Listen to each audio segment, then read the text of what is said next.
The temperature inside Ezra Dalton's cabin held steady at 68 degrees, while 3 feet of snow buried the roof and wind howled at 70 miles per hour outside.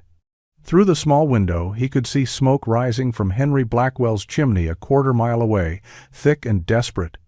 And he knew his neighbor was burning through his winter wood supply, trying to survive the 3rd day of the blizzard that would later be called the worst winter storm in Appalachian history.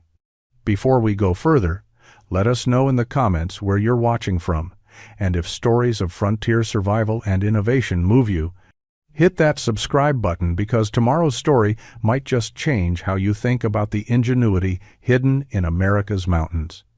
The year was 1867, and the Blue Ridge Mountains of southwestern Virginia were entering what would become one of the coldest Decembers in living memory. Ezra Dalton had survived 11 winters in these mountains, trapping beaver and marten along the upper tributaries of the New River. He was 39 years old, competent with an axe and rifle, and careful in ways that kept men alive in country where carelessness meant death. He had built his cabin 3 years earlier using techniques his father had taught him in Tennessee, and he considered himself adequately prepared for whatever winter might bring. His younger brother Thomas lived 2 miles downstream in a similar cabin. Thomas was 34, married with 2 young children, and worked a small plot of cleared land in addition to running trap lines. The brothers saw each other weekly during winter months, checking on supplies and sharing news from the scattered mountain community that stretched along 15 miles of creek valleys and ridges. On December 14, 1867, the temperature dropped from 40 degrees to 8 degrees in less than 6 hours. A cold front swept down from the northwest, bringing clear skies and brutal cold that penetrated every gap in every cabin wall. Ezra spent that evening feeding his fireplace constantly, burning through half a cord of split oak just to keep his cabin tolerably warm. Even so, frost formed on the interior walls near the floor, and he slept fully clothed under 2 wool blankets and a bearskin. The next morning, Ezra walked to Thomas's cabin to check on his brother's family. The smoke from Thomas's chimney was absent. From 50 yards away, Ezra knew something was wrong. Smoke should have been pouring from that chimney on a morning this cold. He ran the last distance and found the cabin door unbarred. Inside, the fireplace held only gray ash. Thomas's wife and children were huddled under blankets in the sleeping loft, alive but dangerously cold. Thomas himself was not in the cabin. Ezra found his brother 20 yards from the cabin door, frozen solid in the snow. Thomas had apparently gone out during the night to retrieve more firewood from the woodpile. Whether he had slipped and struck his head or simply become disoriented in the darkness and cold, Ezra would never know. What was clear was that Thomas had died within sight of his own home while his fire died and his family slept. Ezra carried Thomas's body inside and restarted the fire. He spent the next 3 days at his brother's cabin, helping Thomas's wife arrange for the children to go stay with her sister in the lower valley. They buried Thomas on a ridge overlooking his homestead on a bitter cold afternoon with 6 neighbors in attendance. That night, back in his own cabin, Ezra sat before his fire and thought about what had killed his brother. Ezra spent the winter of 1867 through 68 visiting every cabin within 10 miles of his homestead. He was not socializing. He was studying how people heated their homes and how they survived the cold months that could stretch from November through March in the high country. What he found was a pattern of desperate inefficiency that most mountain families simply accepted as the price of living in the wilderness. Every cabin used the same basic approach. A fireplace built of stone or clay occupied one wall. Wood burned constantly during cold weather. Families slept as close to the fire as safety allowed. And despite all this effort, people froze. Henry Blackwell's cabin was typical. Henry was a competent farmer and hunter who had lived in these mountains for 15 years. His cabin was well built by conventional standards, with logs notched at the corners and chinked with mud and moss. His fireplace drew adequately, and he kept several cords of split wood stacked under a shed roof beside his cabin. But when Ezra visited on a January afternoon, the interior of Henry's cabin was filled with smoke, despite the chimney drawing. The temperature 10 feet from the fireplace was perhaps 45 degrees. Henry's wife and 3 children wore layers of clothing indoors. Frost covered the cabin walls. Anywhere the fireplace heat did not directly reach. Henry was burning approximately 1 full cord of wood every 5 days just to maintain these marginally survivable conditions. Ezra asked detailed questions. How much wood did Henry cut each year? Approximately 15 cords. How often did the fire go out overnight? Never intentionally, but it had happened 3 times that winter when the family slept too deeply to maintain it. What happened when the fire went out? The cabin became dangerously cold within 2 hours. How long could they survive if trapped inside during a severe storm? Perhaps 4 or 5 days before wood supplies ran low and rationing became necessary. Henry answered these questions with growing irritation. Everyone knew cabins were cold. Everyone knew heating required constant wood burning. Everyone knew winters were dangerous. These were simple facts of mountain life. Why was Ezra asking such strange questions? Ezra visited James Pritchard next. James was 62 years old, one of the first settlers in this particular valley. His cabin was larger than most, built with care over the course of 1 full summer. But it suffered the same problems: massive wood consumption, uneven heating, smoke infiltration, cold walls and frozen corners. James's wife had chronic breathing problems that worsened each winter from smoke exposure. The pattern held across every cabin. Families clustered near their fires. Children and elderly suffered most from the temperature extremes. Massive amounts of labor went into cutting, splitting, and hauling firewood, only to burn through it at rates that barely kept people alive. Every family lived with the knowledge that a sick person unable to maintain the fire, or a severe storm that prevented wood gathering, or a simple miscalculation of supply could mean death.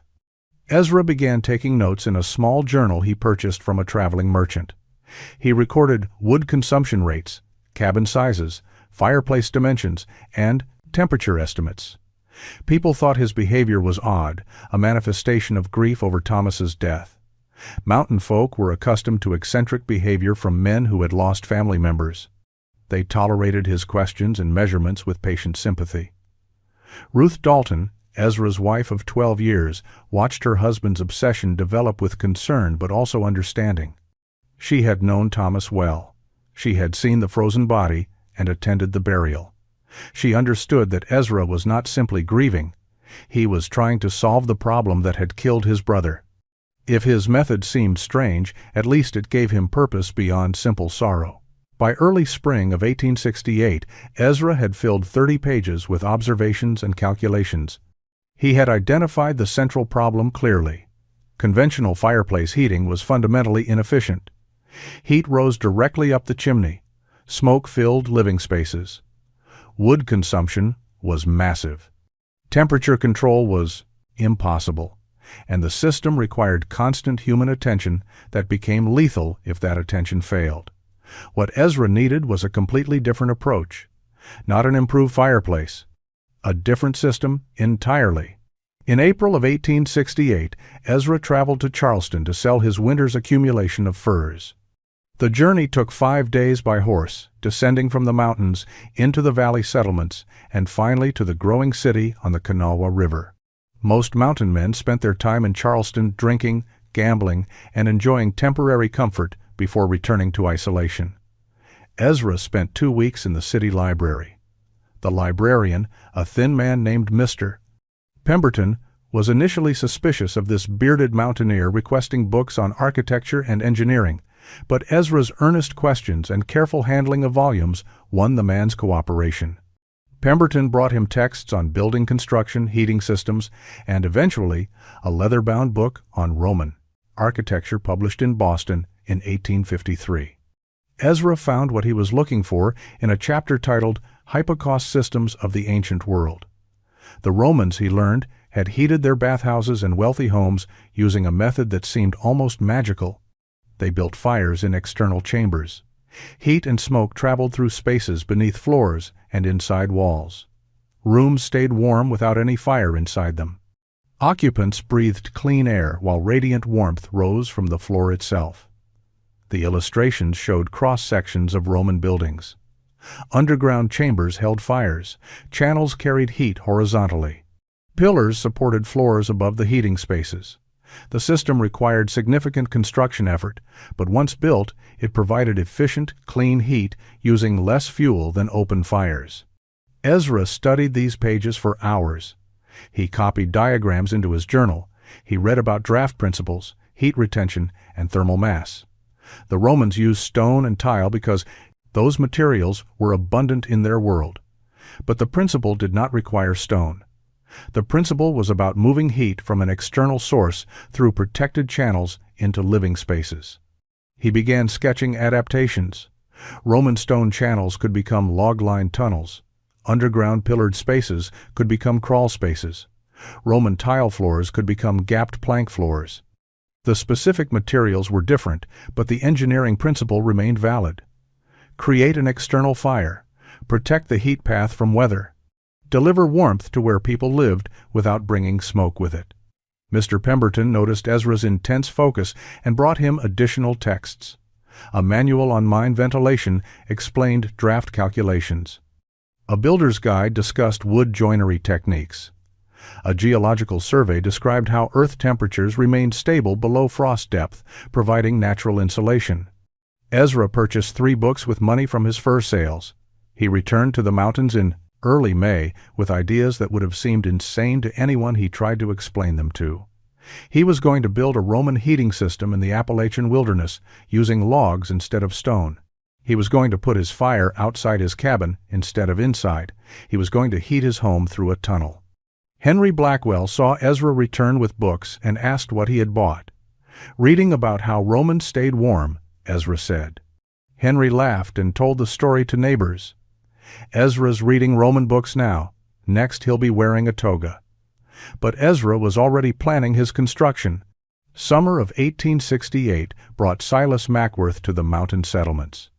Mackworth was a traveling tinker who made circuits through Appalachian communities twice yearly, selling metalwork and repairing tools. He traveled with a mule loaded with iron stock, finished pieces, and portable forge equipment. His craftsmanship was excellent, and mountain families saved their metal repair needs for his visits. Ezra met him at Henry Blackwell's cabin, where Mackworth was reshoeing a horse. Ezra waited until the work finished, then asked if Mackworth could fabricate custom pieces to specific dimensions. Mackworth said he could, depending on the requirements. Ezra showed him sketches from his journal.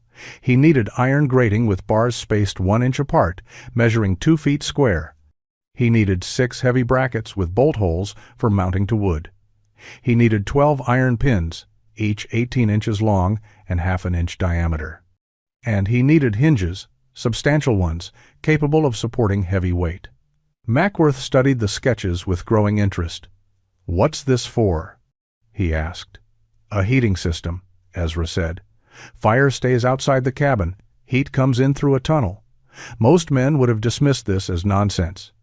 Mackworth had traveled widely and worked with enough engineers and builders to recognize an interesting idea when he heard one. "Tell me how it works," he said. Ezra explained the Roman Hippocaust principle adapted for mountain construction. External fire chamber built into hillside, log-lined tunnel carrying heat, floor system distributing warmth, no smoke inside. Steady temperature, minimal fuel consumption. Mackworth asked technical questions. How would draft work? How would he prevent tunnel collapse? What about moisture? Ezra had answers drawn from his library research and his own calculations. The tinker nodded slowly. "Romans were clever bastards," he said, "and you might be clever too if you can build this with logs." They discussed materials. Iron grating would cover the fire chamber opening, preventing debris from entering the tunnel while allowing heat flow. Brackets would reinforce the tunnel entrance where it penetrated the cabin wall. Pins would secure horizontal logs at critical stress points. Hinges would mount access doors for maintenance and fuel loading. Mackworth quoted prices. The metalwork would cost $12, significant money for a mountain man. Ezra agreed without hesitation. Mackworth said he would fabricate the pieces during his summer circuit and return in September with finished work. Henry Blackwell had been listening from beside his cabin. After Mackworth moved on to the next homestead, Henry approached Ezra. $12 for metalwork? For a tunnel? Ezra, that's near half what you made on your furs. It's an investment, Ezra said. In what? A hole in the ground? Henry shook his head. You're wasting money and time on crazy ideas. Your brother dying affected you worse than folks thought. Ezra did not argue. He returned to his cabin and began planning the excavation. He had 3 months before Mackworth returned. That was exactly enough time to dig a tunnel into the mountain and build a fire chamber that would prove everyone wrong. Ezra chose his construction site in late May of 1868. The location was unusual by every standard of mountain cabin building. Most settlers built near water sources for convenience. Ezra selected a spot 50 yards uphill from the creek against a steep earth bank that rose another 30 feet above the building site. The position meant harder work hauling water, but it gave him exactly what he needed, a hillside to tunnel into. He began excavation on June 1st. The work was brutal. He used a mattock to break the soil and a shovel to remove it. The earth bank consisted of clay mixed with rocks, ranging from fist size to boulders requiring leverage and cursing to extract. He worked from dawn until the heat of midday drove him to rest, then resumed in evening coolness until darkness stopped him. The tunnel entrance started as a vertical cut into the hillside. Ezra dug horizontally into the bank, creating a passage 4 feet wide and 4 feet tall. Every shovelful of earth had to be carried out and deposited away from the entrance. Every rock had to be hauled clear. The work progressed at roughly 2 feet of tunnel length per day. After 1 week, he had penetrated 7 feet into the hillside. After 2 weeks, 12 feet. The tunnel angled slightly upward to prevent water accumulation. Ezra reinforced the roof with temporary timber supports as he advanced, preventing collapse. The surrounding earth was surprisingly stable, dense clay that held its shape well. At 15 feet depth, Ezra began excavating the fire chamber. He widened the tunnel into a room 8 feet across and 7 feet from floor to ceiling. This expansion required another 2 weeks of labor. He removed approximately 6 tons of earth and rock to create the chamber. His hands developed calluses on top of existing calluses. His shoulders ached constantly. Ruth brought him meals at the worksite and watched with silent support. The fire chamber floor received special attention. Ezra dug down an additional foot and filled the depression with flat rocks he hauled from the creek bed. He fitted the stones tightly, creating a level, fireproof surface.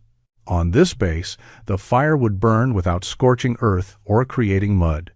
For the chamber walls, Ezra applied a coating of wet clay mixed with sand and small stones. He worked the mixture into the earth walls, creating a hard surface that would resist erosion from heat. The clay came from deposits near the creek. He carried it uphill in a wooden bucket, load after load, applying it in layers that dried between applications. The ventilation shaft was critical. Ezra dug upward from the fire chamber ceiling at a steep angle, breaking through to the surface 15 feet above. The shaft was 8 inches in diameter, just large enough to create draft while preventing rain intrusion. He lined it with flat stones to prevent collapse. By late July, the fire chamber was complete. Ezra stood inside the space he had carved from the mountain and felt satisfaction earned through 2 months of back-breaking solo work. The tunnel connecting the fire chamber to where the cabin would stand required a construction method Ezra had invented in his journal sketches but never tested in reality. He needed a passage that would contain heat, withstand earth pressure from above, and last for decades without rotting or collapsing. Traditional log cabin construction used vertical stacking with notched corners.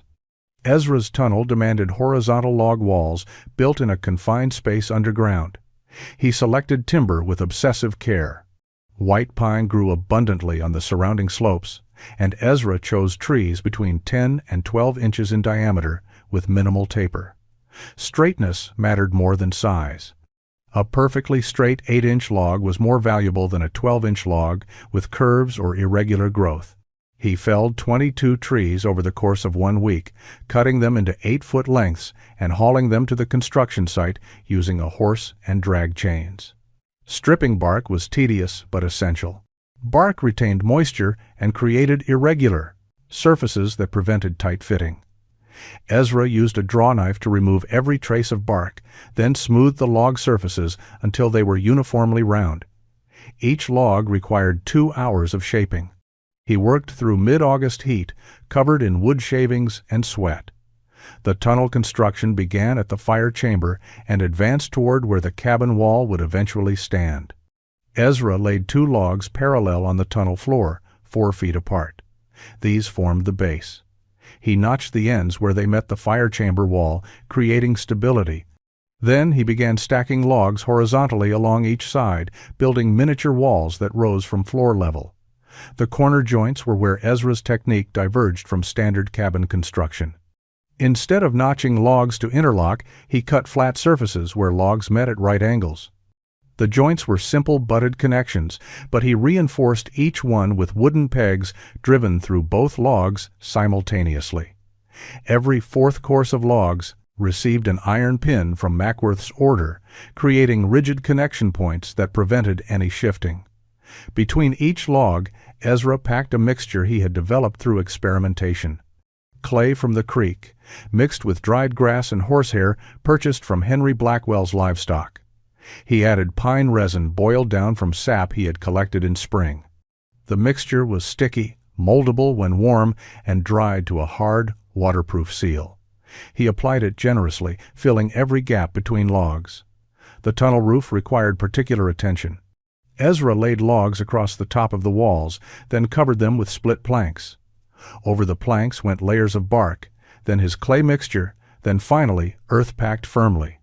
The multi-layer roof would support the weight of soil above while containing heat below. Progress was slow. 22 feet of tunnel required 6 weeks of work. Ezra built from inside the tunnel, working in confined spaces lit by candles, fitting each log precisely. When he emerged each evening, his clothes were soaked with sweat and covered in clay. James Pritchard rode past one afternoon and stopped to watch. He said nothing, just observed for 20 minutes, then nodded and continued on. September brought Silas Mackworth back to the mountain settlements with Ezra's metalwork. The pieces were beautifully crafted. The iron grating had bars spaced precisely 1 inch apart with welds that showed master craftsmanship. The brackets were heavy-gauge iron with bolt holes drilled perfectly. The pins were straight and true. Mackworth had exceeded the quality Ezra had hoped for. "I want to see this system work," Mackworth said.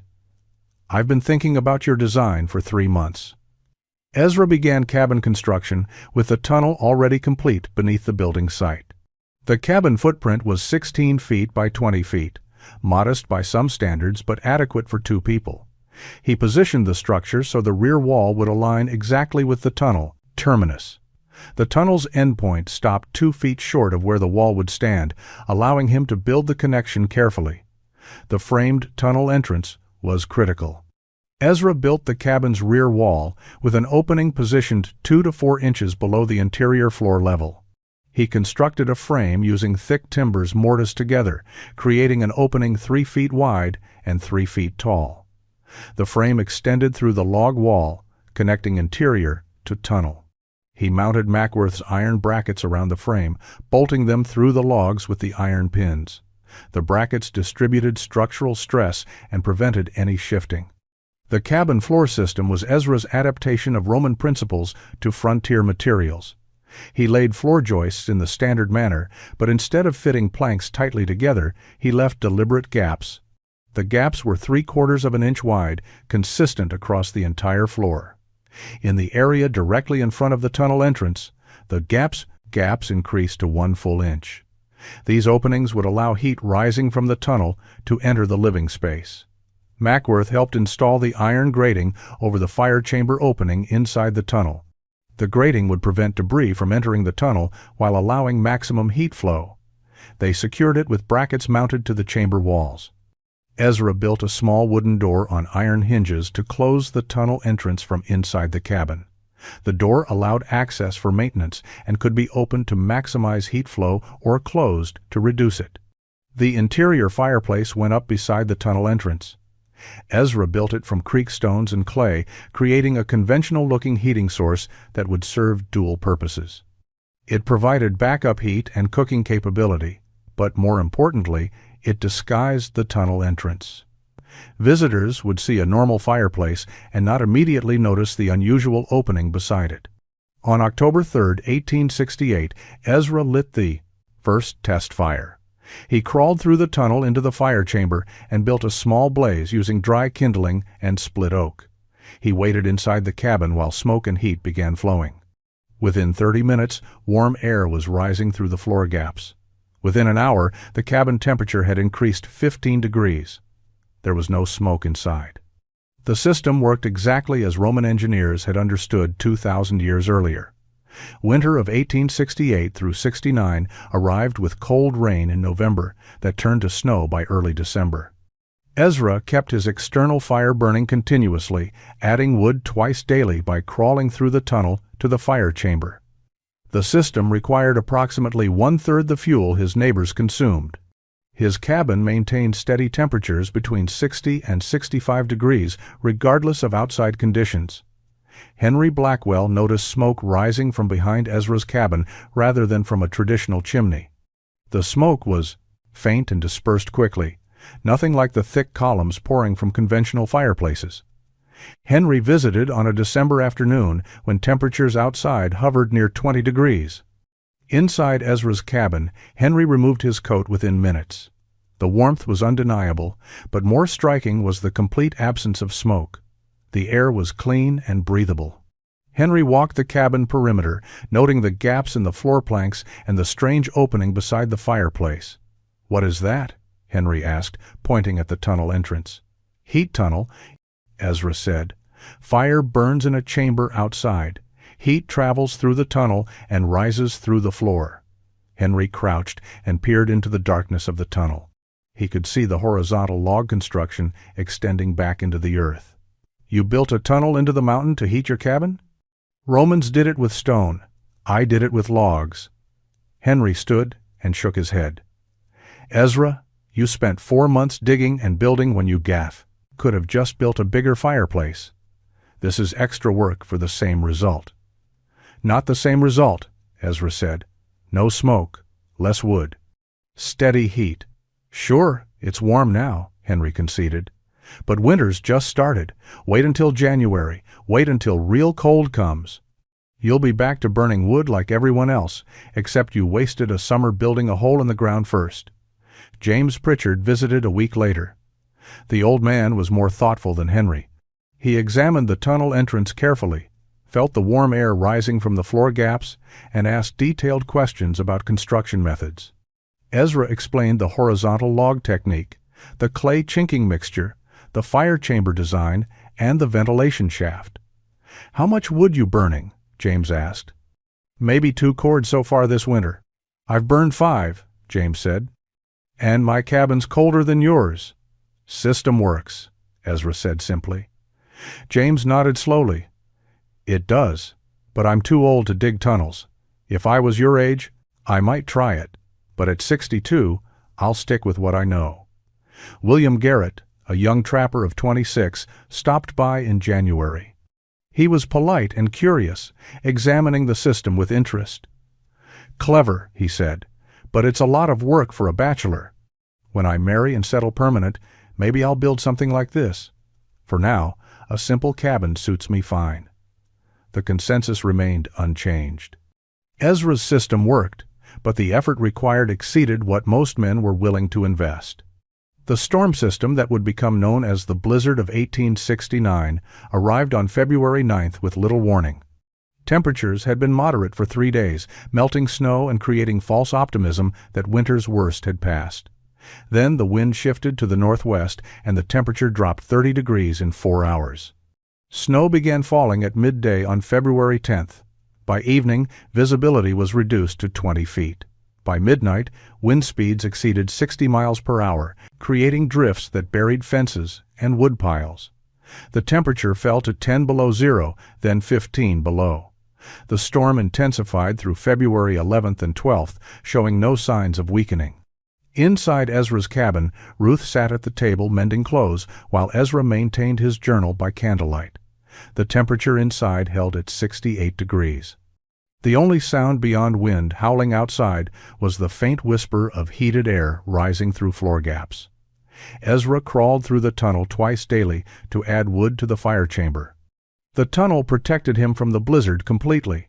He could tend the fire in his shirt sleeves, while outside the storm killed anything exposed.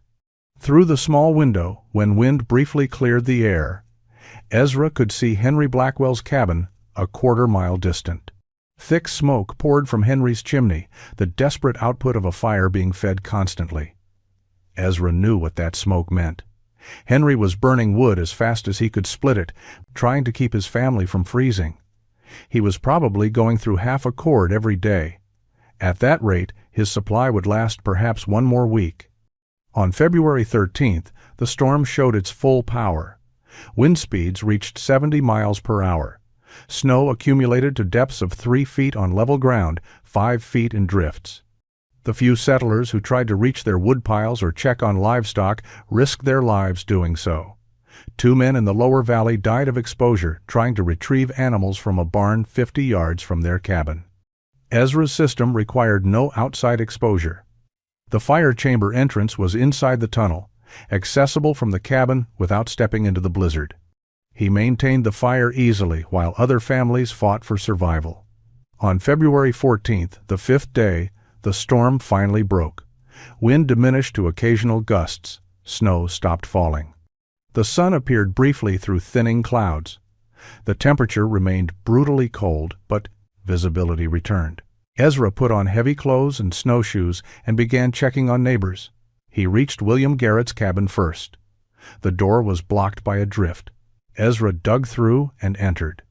William Garrett lay frozen on the floor beside his dead fireplace. The cabin's interior was 20 degrees. William had exhausted his wood supply on the 4th day and died during the night. Henry Blackwell's family was alive but in desperate condition. They had perhaps 2 days of wood remaining. James Pritchard's cabin was filled with smoke from a partially blocked chimney. His wife could barely breathe.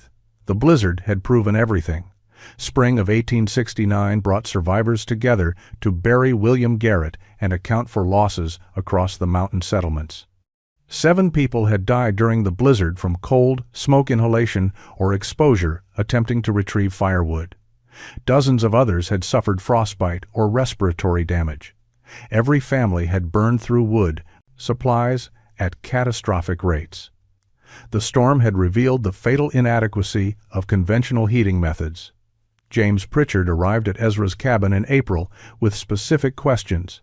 He wanted measurements, timber specifications, excavation techniques, and chinking recipes.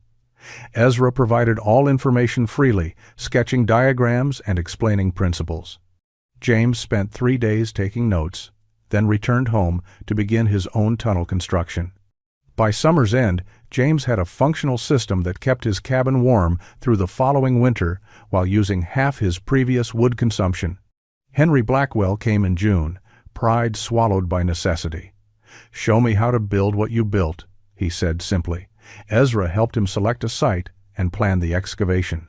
Henry was younger and stronger than James. His tunnel and fire chamber were completed by October. His family spent the winter of 1869 through 70 in warmth they had never experienced before. Word spread through mountain communities along a network of family connections and trading relationships. Men who had dismissed Ezra's system as eccentric nonsense reconsidered after the blizzard. The phrase Dalton heating began appearing in conversations. Some called it tunnel warming. Trappers and settlers building new cabins incorporated the design. Existing homesteads were modified. Tunnels dug into hillsides behind cabins built years earlier. The technique spread throughout the Blue Ridge Mountains over the following decade. Variations emerged based on available materials and individual skill. Some men built shorter tunnels with smaller fire chambers. Others created elaborate systems with multiple tunnels feeding different areas. But the core principle remained constant: external fire, protected heat path, clean air inside, efficient fuel use. Historians later estimated that 12 to 15 families survived subsequent harsh winters specifically because they had adopted tunnel heating systems. The exact number was impossible to verify because survival often went unrecorded, but accounts from the 1870s referenced multiple instances of families weathering severe storms in warmth while neighbors struggled. Ezra and Ruth raised 2 children in their tunnel-heated cabin. Ezra continued trapping and hunting, but never sought recognition for his innovation. When men asked for instruction, he provided it freely. When travelers expressed interest, he explained the system patiently. He considered the knowledge too valuable to hoard. Ezra Dalton died in 1891, at age 64, peacefully in his sleep, surrounded by family. He was buried beside his brother Thomas on the ridge overlooking the valley. His gravestone made no mention of tunnels or heating systems. To his family, he was simply a good man who had lived well. But scattered throughout the Blue Ridge Mountains, abandoned cabins still show evidence of horizontal log tunnels extending into hillsides. Modern hikers occasionally discover these openings and mistake them for root cellars, never knowing they are looking at innovation born from tragedy, knowledge shared freely, and lives saved quietly through engineering over heroism.